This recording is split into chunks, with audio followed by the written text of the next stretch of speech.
तशाच प्रकारची किडनी यांची पण बंद झाली होती। जवळपास 80 ते 90% किडनी हे डॅमेज होती। अति दक्षतामध्ये लवकरात लवकर फिस्टुला करणे आणि डायलिसिस करणे हा जो प्रकार आहे, डायलिसिस आपण कधी करतो की जेव्हा आपल्याला एकदम किडनी पूर्णपणे बंद झाली, त्याची लाईन लेवल जास्त वाढली आणि ते त्यांनी सांगितलं की हाताला फिस्टुला बसवा, डायलिसिस लागू शकते।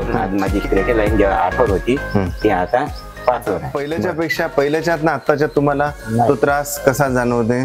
पहिले त्रास होत होता, तो त्रास आता नाही। पहिले सध्या जगभरामध्ये जास्तीत जास्त केसेस आपल्याकडे म्हणजे किडनी आणि लिव्हर, लकवा ह्या बऱ्याचशा आजार, ज्याला एक आयुर्वेदिक पर्याय हा खूप चांगला आहे।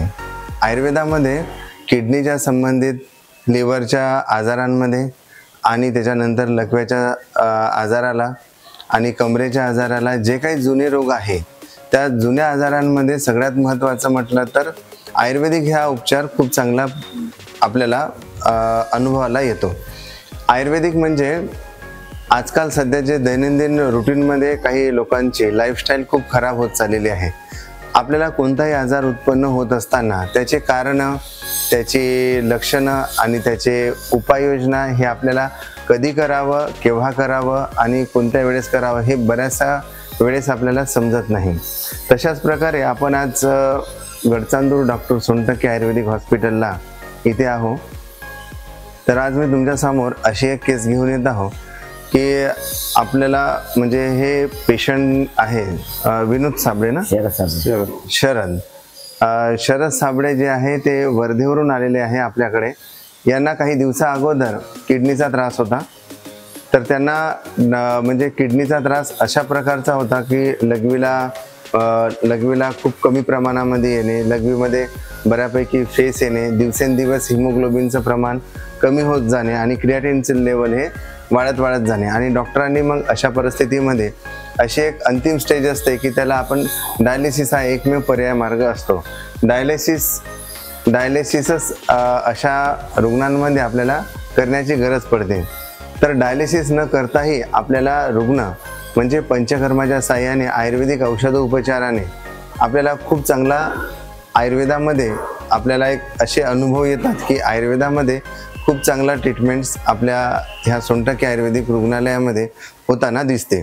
असे बरेचसे रुग्ण जे हजारांपेक्षाही जास्त ह्या रुग्णांचा स्वअनुभव आहे आणि आम्ही प्रत्येक वेळेस प्रत्येक रुग्णांना आम्ही तुमच्यासमोर सादर करू शकत नाही। तर आपले काही रुग्ण जे की आयुर्वेदामध्ये खूप लवकर कव्हर झालेले आहे किडनीच्या आजाराने, तर तशाच प्रकारचे आपल्याकडे शरद साबळे म्हणून आपल्याकडे जे पेशंट अगोदर आलेले होते, तर त्यांचे एक हा किडनीचा आजार कसा होतो आणि त्यांची एक लाईफस्टाईल कशी असते ते आपण थोडक्यामध्ये समजून जाऊ। तर शरदजी, तुम्हाला अगोदर काय त्रास होता? तुम्हाला आधी थकवा ये, कमजोरी भासते, बरं, हातापायावर सुजन आहे, चेहऱ्यावर सुजन आहे, चेहऱ्यावरती सुजन आहे, हातापायाला म्हणजे थकवा येत होते, ब्लड कमी आहे, रक्त कमी होत होतं। हे तुम्हाला किडनी फेल आहे म्हणून असं कधी समजलं होतं? आम्हाला 27 जानेवारीला 27 जानेवारीला म्हणजे मागच्या वर्षी नाही, यंदाच या वर्षीच। बरं, सुरुवातीला असा त्रास काय काय होत जात होता तुम्हाला? थकवा येत होता, थकल्यासारखं वाटत होतं, बरं, ब्लड कमी होतं, जेवण कमी होत जाय असा त्रास होत होता। आणि मग आता नंतर मग डिसेंबर महिन्यापासून माझ्या पायावर सुजन यायला लागली। बरं, तर बऱ्याचदा किडनीच्या रुग्णांना थकवा येणे, कमजोरी येणे, रक्त कमी होणे, हातापायावरती शरीरावरती सुजन येणे हे जास्तीत जास्त लक्षणे निर्माण होत असतात। मग तशा परिस्थितीमध्ये तुम्ही मग नंतर कुठे गेले होते? हॉस्पिटलला ऍडमिट होते। काय त्यांनी सांगितलं का किडनी तुमच्या डॅमेज आहे म्हणून, किडनी डॅमेज आहे म्हणून डॅमेज सांगितल्या।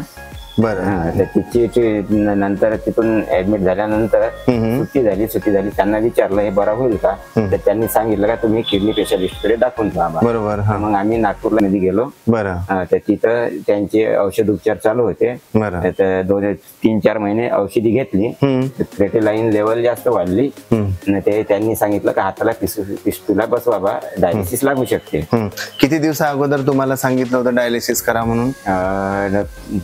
तरी आता 5-6 महिने झाले.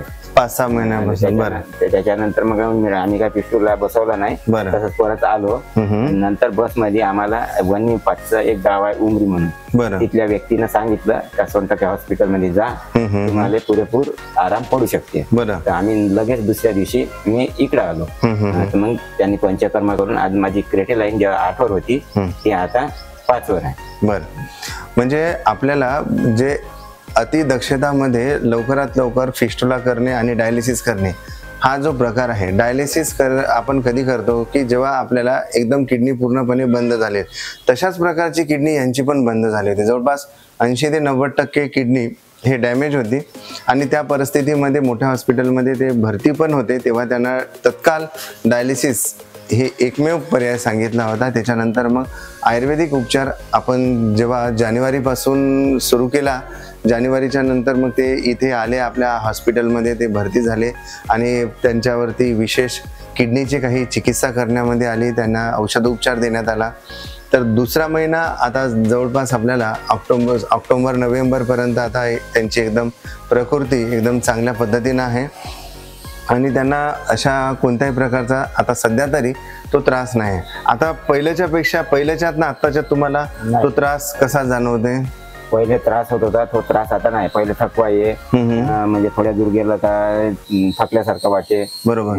मानाच्या ह्या अंगापायाच्या वाट्याच्या हे थकल्यासारखं दुखे. बरं. आता ते काही जाणवत नाही. बरं.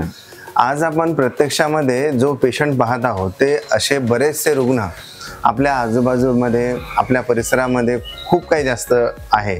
तर तसे स्वतःच्या काही वेळेस हातपाय सुजत आहे म्हणून, पाठी दुखत आहे म्हणून, कंबर दुखत आहे म्हणून त्यांच्यावरती प्रॉपर इलाज न करता किंवा डॉक्टरांच्या सल्ल्याने औषधोपचार न घेता ते स्वतःच्या मनाने काही औषधोपचार घेतात आणि मग त्यांचे परिणामस्वरूप अशा किडनीचा आजार, असे गंभीर आजार आपल्याला उत्पन्न होताना दिसते.